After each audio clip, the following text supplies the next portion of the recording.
Since I've started watching boxing again so closely, since I think it was 2010. Don't get it twisted, I was still watching more time a Mayweather thing though, or a Ray Jones thing though, or things like that. It wasn't as intense. I got right back into really the eyeballs on the sport from the amateur level up, because most of the best boxers come from an amateur background. You got some anomalies that didn't go through the amateur background as intense as others, but most of the best boxers come from a deep amateur background. Since I've been paying attention again to boxing this closely, I have noticed the rise of female boxing. So I thought, let me do some research into this situation. When I've done the research, it seems as though female boxing has been around as long as men's boxing. It's just that the female side of boxing was not and still is not as popular as the men.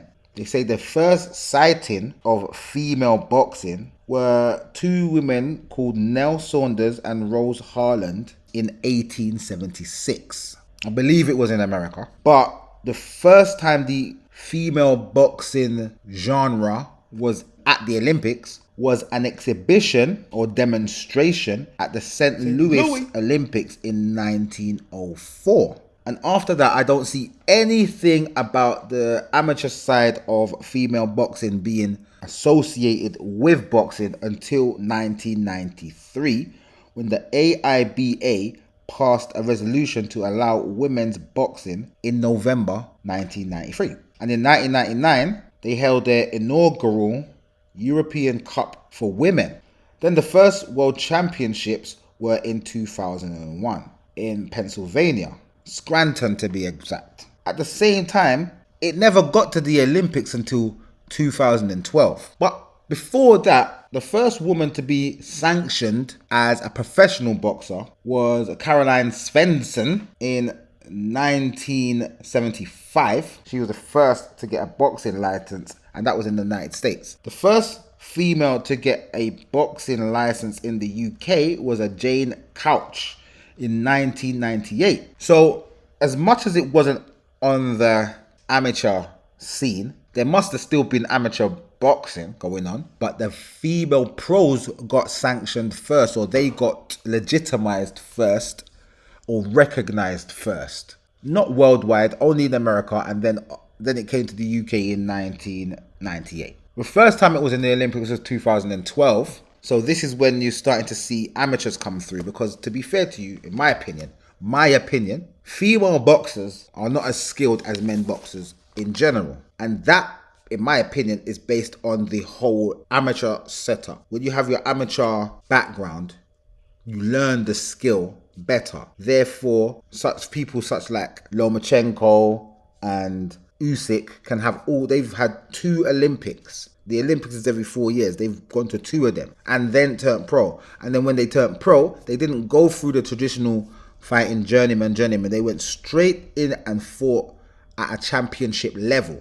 And that is because of their extensive amateur career. It helps them to establish their skill to a point where they are able to join the pros and straight away fight at a champion's level. It's the same for females. It's the same for anyone. If you do something at an amateur level and learn from that standpoint, you develop better and it prepares you better for the professional side of the sport.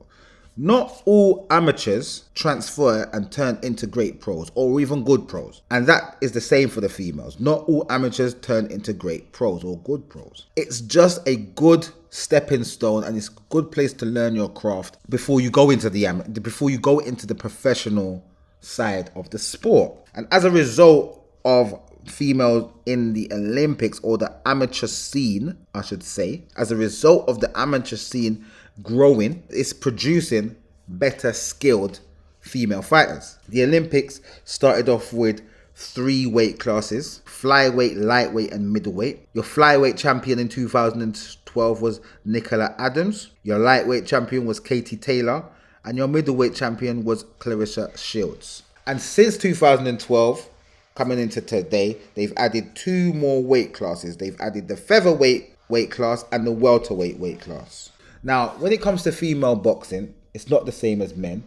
it's basically the opposite in terms of the popularity of the weight classes. With the men, the heavier you are, the more popular you're most likely going to be. Or should I say, what I should say is the heavyweight division is the granddaddy, is the most glamorous division in heavyweight, in boxing. But for females, there are no heavyweights per se. Their heavyweight division is more like the middleweights. They don't have many boxers after the middleweight or super middleweight division. If you look at the population of boxers from the female persuasion, the vast majority are in the lower weight classes, the smaller weight classes. And a lot of the times where men move up in weight classes, females will move down in weight classes. To get the better fights, they will move down. For instance, Clarissa Shields won all these titles in middleweight, super middleweight, and junior middleweight. And in my opinion, that's because there are less female fighters up there. A lot of the titles that she won were vacant titles.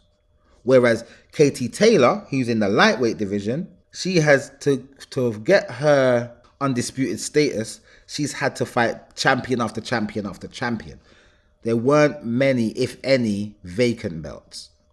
Maybe she got one vacant belt. At the same time, she's had to fight ladies that have belts, so they're already champions and they're skillful. It's just that Katie is an anomaly. She's that generational talent type boxer, so she ended up winning undisputed in 2 weight classes. It's an interesting situation. I'm paying attention to it, and we'll talk more about it going forward.